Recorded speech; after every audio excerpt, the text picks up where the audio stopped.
इससे पहले आपने देखा होगा मेरा वीडियो अर्थमेटिक प्रोग्रेशन का पहला पार्ट। आज हम दूसरा पार्ट शुरू करने जा रहे हैं, अर्थमेटिक प्रोग्रेशन का दूसरा पार्ट। दूसरा पार्ट में क्वेश्चन भी अलग अलग टाइप का मेरा प्रश्न है, बहुत कम समय में शॉर्टली हम लोग हल करेंगे। लेकिन इसी क्वेश्चन को हम लोग देखेंगे कि बेसिक से जब हल करते हैं तो बहुत ज़्यादा टाइम लगता है, और जब हम लोग शॉर्टली जब सॉल्व करते हैं तो बहुत कम समय लगता है। तो समय अर्थमेटिक प्रोग्रेशन का दूसरा पार्ट लेकर चल रहे हैं।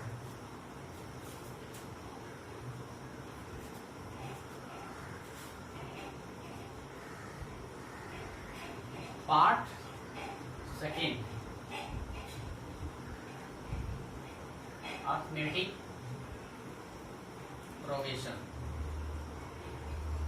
अर्थमेटिक प्रोग्रेशन के बारे में तो हम लोग अच्छी तरह से समझ चुके थे कि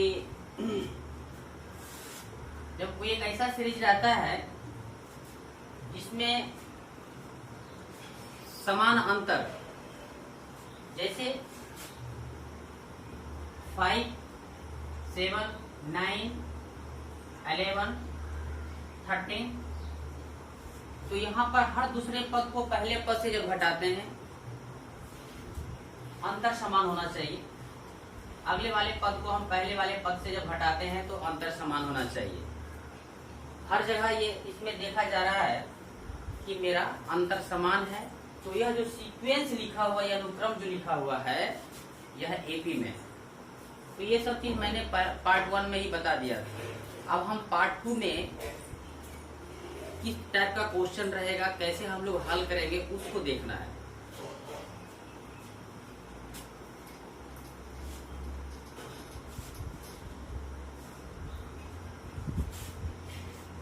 क्वेश्चन है पहला पार्ट 2 में, अर्थमेटिक प्रोग्रेशन का पार्ट 2 में पहला क्वेश्चन लेके चल रहे हैं। यदि एपी का पहला पद 9 हो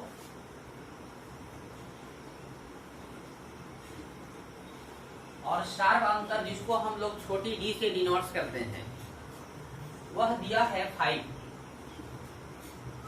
और अंतिम पद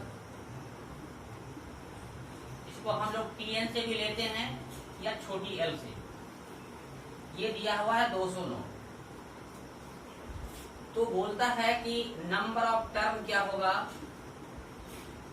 पदों की संख्या क्या होगी, n बराबर व्हाट। ऑप्शन भी इसमें है 40,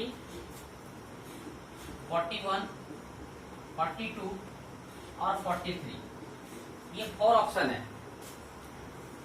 तो हम जब इसको बेसिक से सॉल्व करेंगे तो बिल्कुल ज्यादा टाइम लगेगा। जैसे मान लीजिए इसको हम लोग बेसिक से कैसे सॉल्व कर सकते हैं, जैसे मेरा अंतिम पद दिया हो तो हम लोग क्या करते हैं, TN का फॉर्मूला का यूज करते हैं, a + n-1 इंटू डी। इसमें हमको बहुत एनफ टाइम लगेगा, जिसमें हमको कम समय लगना चाहिए। तो उस मेथड, उस नियम का हमको इम्प्लीमेंट करना है।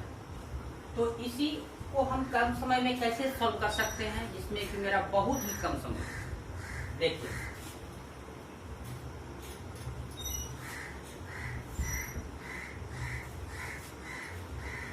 जब मेरा पहला पद दिया हो और जब मेरा अंतिम पद दिया हो,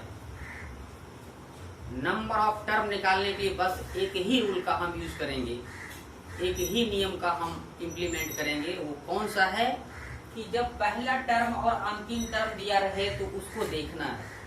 अंतिम टर्म को पहले टर्म से डिफरेंस कर देते हैं, 209 में हम 9 घटा देंगे, 200 बचेगा, और कॉमन डिफरेंस से हम डिवाइड कर देते हैं, और उसके बाद हम +1 कर देते हैं। जैसे मान लीजिए कि हम लोग नंबर ऑफ टर्म निकालेंगे तो क्या है, अंतिम मेरा कितना है 209 माइनस पहला पद है, उसको हम डिफरेंस करते हैं और कॉमन डिफरेंस से डिवाइड करके 1 जोड़ देते हैं। ये मेरा नंबर ऑफ टर्म निकल जाता है। किसी फॉर्मूला की आवश्यकता नहीं। 200 ये भागा देंगे 5 से और +1 जोड़ देंगे, 40 बचे 200 और 40 + 1 बराबर 41, मेरा 41 आंसर। 41। इस टाइप से हम लोग नंबर ऑफ टर्म निकाल सकते हैं। ये अरिथमेटिक प्रोग्रेशन का ये दूसरा पार्ट चल रहा है। अगला क्वेश्चन कुछ हल्का सा डिफरेंस मिलेगा।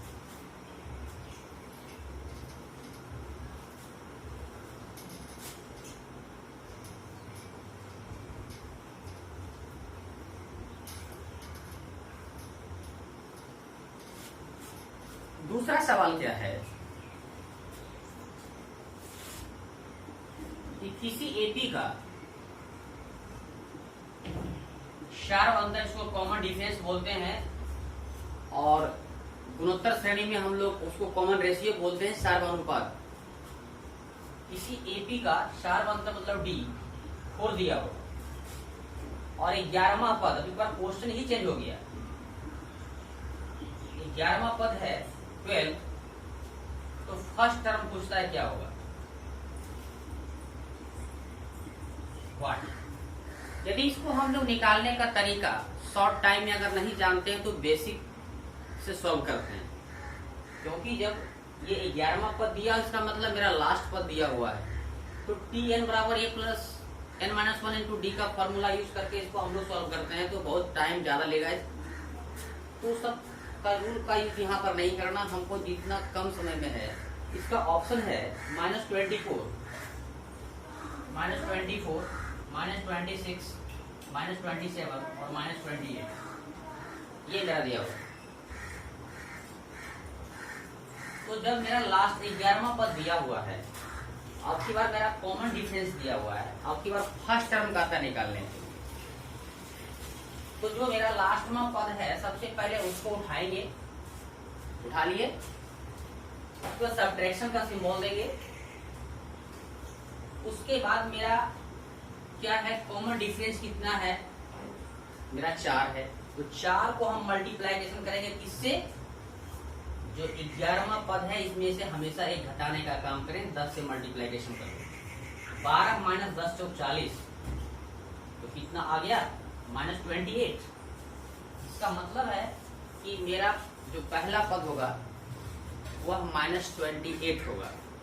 अब हम जब इसको बेसिक से सॉल्व करते हैं तो कैसे ले आते हैं, इसको भी जरा देखा जाए,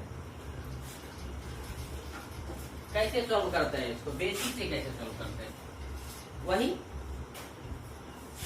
टी एन बराबर A plus N minus 1 into D. T N मतलब 11वां पद, यहाँ पर 11 लगा टी 11, ये तो हमको निकालना ही है। यहाँ 11 माइनस 1 इंटू डी का 4 का यूज करते, ये मेरा टर्म दिया हुआ है कितना, 12। उसके बाद क्या करेंगे, 11 चौक 44, नहीं तो 11 में घटा देंगे, 10 चौक 40 हो जाएगा, और 40 को उठा के इधर लाएंगे तो 12 में 40 घटाएंगे तो मेरा आएगा।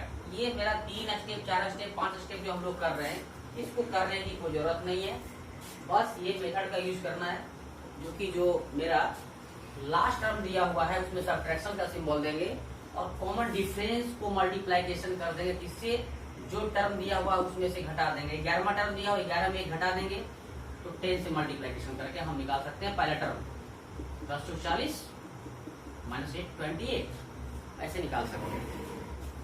अगला सवाल की ओर चलते हैं। अगला सवाल में कुछ डिफरेंस भी है, कुछ अंतर है।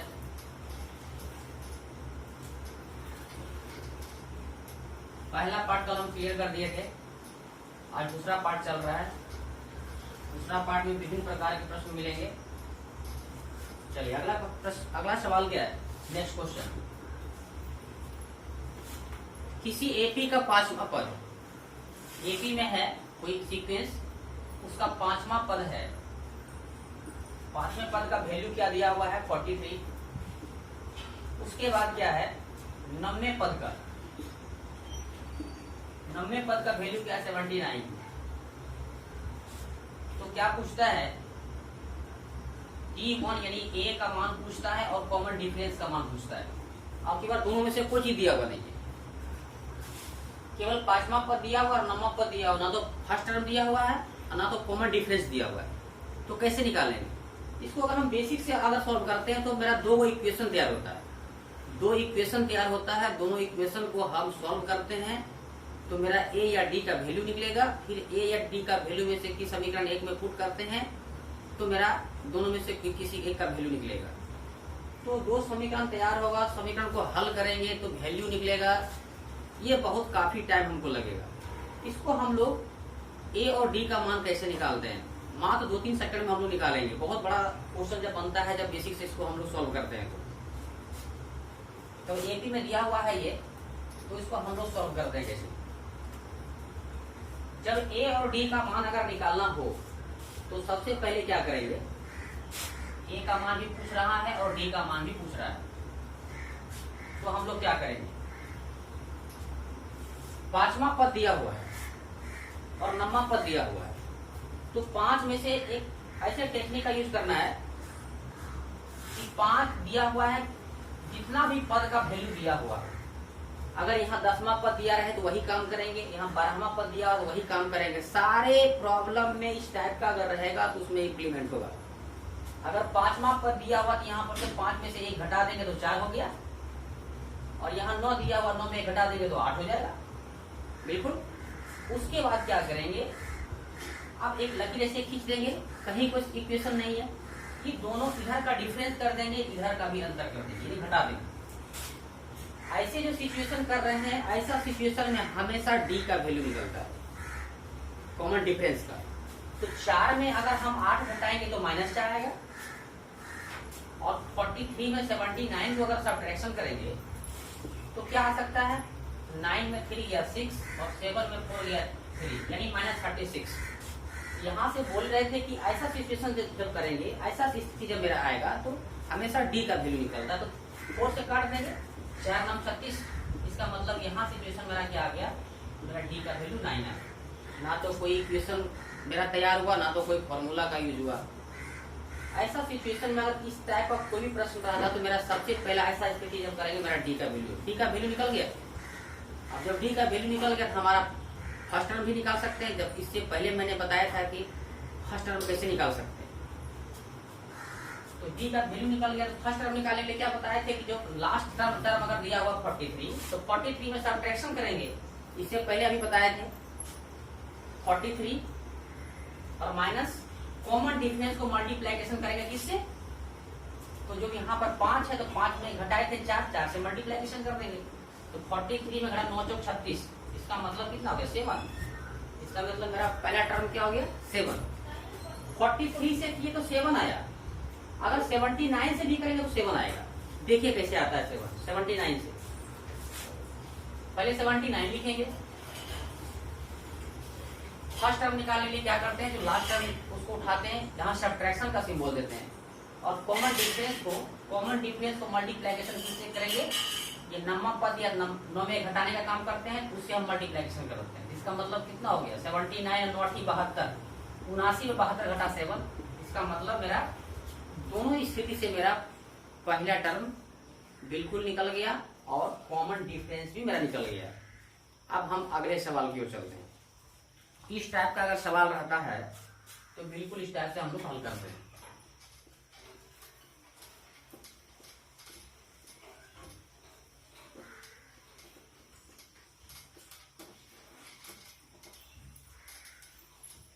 नेक्स्ट सवाल क्या मेरा है,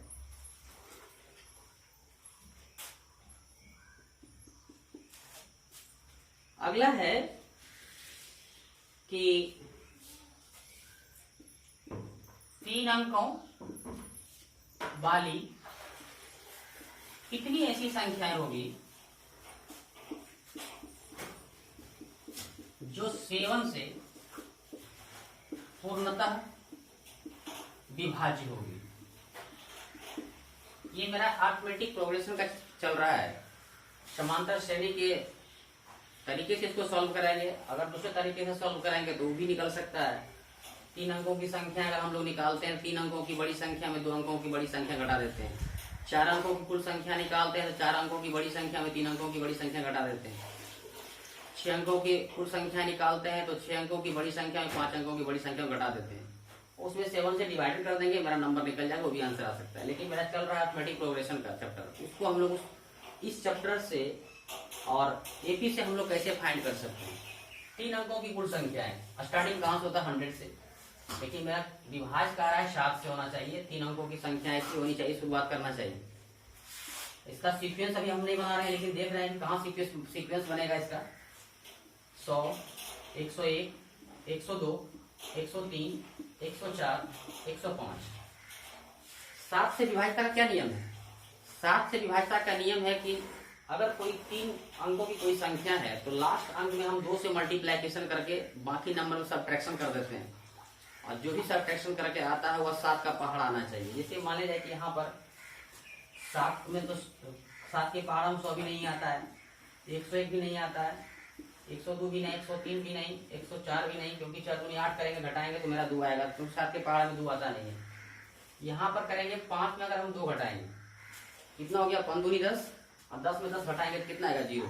इसका मतलब है 7 से डिविजल हो जाएगा। मेरा सीक्वेंस कहाँ से बनता है, 105 से बनता है। जब मेरा सीक्वेंस 105 से बनता है और 7 से कह रहा है डिविजिबल है, इसका मतलब 7 हम एडिंग करते जाएंगे इसको, तो कितना होगा, 112, 119। उसका लास्ट जो है मेरा कौन सा ऐसा 3 डिजिट नंबर का जो लास्ट 999 आता है, तो 999 इसको भी हम जो जांच लेते हैं कि ये 7 से डिविजिबल है या नहीं। तो 9 दूनी 18, क्योंकि लास्ट डिजिट में 2 से मल्टीप्लीकेशन करते हैं, 7 का विभाज्यता का नियम है। 9 दूना 18, 18 घटा देंगे, इसमें 9 में से 8 गया 1, 9 में से 8 गया 1, इसका मतलब 81 9 के पहाड़ा में नहीं आता है। जब 9 के पहाड़ा में नहीं आता है तो इससे हम लोग कम होते जाएंगे, तो कम होते जाएंगे कितना आएगा, 998 है, 997 है, 996 है, 994, सब लोग इसको घटते जाएंगे एक एक करके, क्योंकि नंबर जब आएगा इधर बैक होगा तो घटते जाएगा। तो यहाँ पर भी करें 8 दूनी 16, 16 का इसमें घटाते हैं 3, और 9 में 1 गया तो 8। ये भी पहाड़ा 7 के पहाड़ा में नहीं आता है। इसमें 7 दूनी 14, 14 जब इसमें घटाएंगे कितना आएगा, 5, 50। ये भी 7 के पहाड़ा में नहीं आ रहा है। ये 6 दूनी 12, इसमें जब घटाएंगे कितना, ये भी पहाड़ा में नहीं आएगा। यहाँ से आ रहा है, ये 994 से आ रहा है। तो मेरा लास्ट डिजिट 3 डिजिट का नंबर क्या हो गया, 994 हो गया। जब मेरा ये एक सीक्वेंस बन गया, जब सीक्वेंस बन गया, समान अंतर मेरा 7 का है। जब मेरा समान अंतर 7, इसका मतलब कॉमन डिफरेंस मेरा कितना हो गया। कॉमन डिफरेंस इसको बोलते हैं सार्वंतर को। सार्वंतर को दूसरे शब्दों में क्या बोलते हैं, पदांतर भी। और ये जब अंतर जब समान है, इसका मतलब जब मेरा एक सीक्वेंस तैयार, अनुक्रम तैयार हो गया, इसका मतलब ये एपी में कहलाएगा। जब मेरा कॉमन डिफरेंस होता है एपी में ही होता है, और कॉमन रेशियो मेरा ज्योमेट्रिक प्रोग्रेशन में होता है, गुणोत्तर श्रेणी में होता है। तो इसमें से कहता है कितनी ऐसी संख्याएं जो विभाज्य का नियम है। अगर हम टीएन का फॉर्मूला लागू करेंगे तो उसमें भी आंसर आएगा एन का, नंबर ऑफ टर्म का, लेकिन उसको करना नहीं है। लास्ट टर्म को और फर्स्ट टर्म को डिफरेंस कर देते हैं, 994 घटा देते हैं 105, और उसके बाद जितना कॉमन डिफरेंस होता है उससे हम करते हैं डिवाइड। इसका मतलब 7 है मेरा, क्योंकि 7 सभी जगह अंतर है, तो 7 से डिवाइड करेंगे और लास्ट में 1 जोड़ देते हैं, तो घटा कितना आएगा, 14 में से 5 गया तो 9,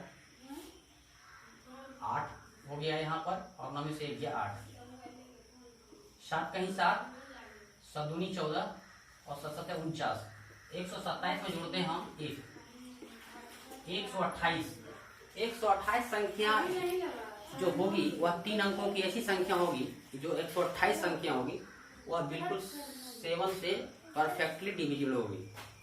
3 अंकों की संख्या, जो कि मेरा सीक्वेंस तैयार हो गया 105 से 112 है, अगला 119 है, लास्ट मेरा 994 जो है वो 7 से डिविजिबल है। 7 से डिविजिबल कैसे है, क्योंकि लास्ट में हम लास्ट के अंक में 2 से गुना करेंगे, 4 दूनी 8, 8 में 8 घटा देंगे, तो कितना हो गया, 9 में से 8 गया, 9 में से 20 का मतलब 91 आया, 93 91, 7 से डिविजिबल होता है। तो लास्ट जो 3 डिजिट का जो नंबर है मेरा 994। तो इस टाइप का हम लोग सवाल का हल करते हैं, जो कि 3 अंकों वाली संख्या हो, 4 अंकों वाली संख्या हो, 7 अंकों वाली संख्या हो, उसको हम लोग सॉल्व करते हैं।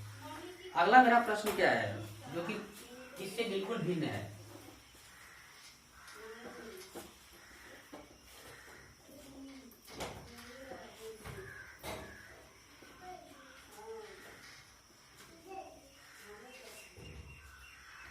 अगला प्रश्न है कि 4 के कितने गुणज जो 10 और 250 के बीच पड़ते हैं।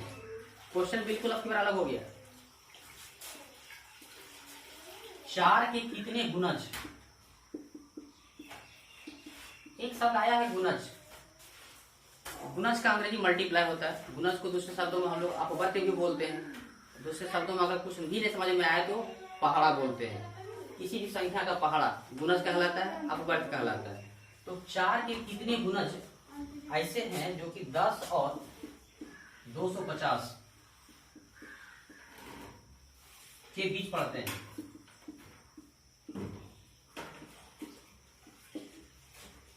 ऑप्शन है क्या? 70, 80, 60 और 50। तो 4 के कितने गुणज, इसका मतलब है कि 10 और 250 के बीच में ऐसी कौन कौन सी संख्या होगी जो कि 4 से डिविजिबल होगा, 4 का अपवर्त होगा, 4 का पहाड़ा होगा, उस नंबर ऑफ टर्म निकालना है। 10 और 250 के बीच में कौन सी संख्या है? तो 4 का पहाड़ा 10 से आगे जब बढ़ेंगे तो 10, 4 के पहाड़ा में 12 आ गए, तो 4 तिया 12, यानी 10 के बाद 12 आएगा। 4 का गुणज का मतलब 4 का डिफरेंस होगा, 4 बढ़ते जाएंगे, 12 हो गया तो 16 हो जाएगा, 20 हो जाएगा, 24 हो जाएगा, लास्ट में क्या है? 250। 250 तो 4 का गुणज नहीं है, इससे हम हल्का सा घट जाएंगे। इसका मतलब क्या? 249 भी नहीं, क्योंकि 249 नहीं है 4 का गुणज। 4 का जो विभाज्यता का नियम है वह अंतिम से जो है 2 अंक, कोई भी संख्या का अंतिम 2 अंक अगर 4 से डिविजिबल है तो बड़ी से बड़ी संख्या 4 से विभाजित होती है। तो 249 में तो लास्ट 2 अंक का 49, 49 जो 4 से डिविजिबल नहीं है, इसलिए 249 डिविजिबल नहीं होगा, 248 हो सकता है, क्योंकि 48 जो है 4 से कटता है, तो 248 में पूरी तरह से 4 से कटेगा। अब इसमें कहता है कि कितने हैं 10 और 250 के बीच में, तो नंबर हो गया, तो कितने ऐसे नंबर हैं जो कि 4 से डिविजन होगा? तो वही काम करना है, 248 में घटा देना है 12। 248 में अगर हम 12 घटाते हैं और 4 का मल्टीप्लाई है तो 4 से डिवाइड करेंगे, 4 का मल्टीप्लाई है तो 4 से डिवाइड करेंगे और +1 जोड़ने का काम करेंगे। तो कितना हो गया घटाने के बाद? 8 में से 2 गया 6, 4 में से 1 गया 3, 236, 4 से भागा देगा 4 बचे 20 और 4 नाम 36, 59 + 1 = 60। 60 ऐसी संख्या है जो कि 10 और 250 के बीच में 4 के गुणज आते हैं। 4 के गुणज की कुल संख्या कितना हो गया? 60, जो 10 और 250 के बीच में है। अब ऐसे ऐसे सवाल हम लोग के बीच में जब आएगा तो बिल्कुल Tn = a + n - 1 × d का फॉर्मूला का यूज नहीं कर सकते हैं।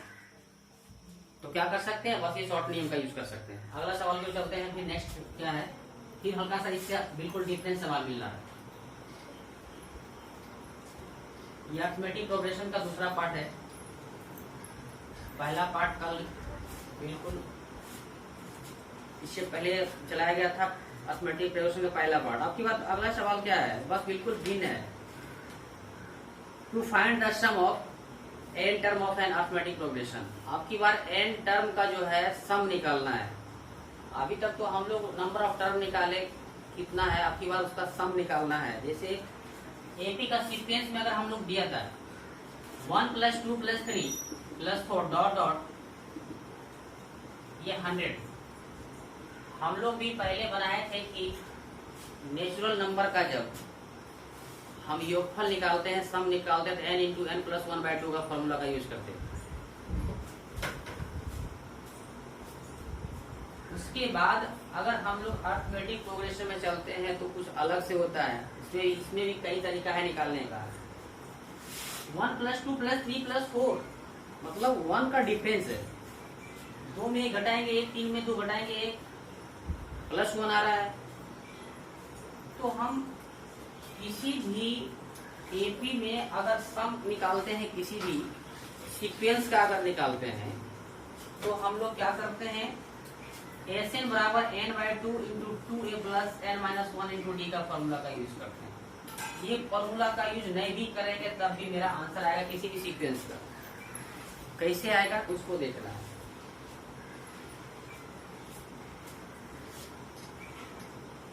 इससे पहले हम बताए थे कि कोई भी सीक्वेंस का अगर लास्ट टर्म अगर लिखा हुआ है तो वह Tn भी कहलाता है और छोटी l भी कहलाता है, और जो शुरू में नंबर लिखा हुआ है वह T1 कहलाता है, जो कि छोटी a के बराबर हो। अब हम तो इसका योगफल निकाल सकते हैं। कैसे? तो तो एस एन बराबर क्या करेंगे, n/2 इंटू ए प्लस एफ, बस इस पर हम लोग निकाल सकते हैं।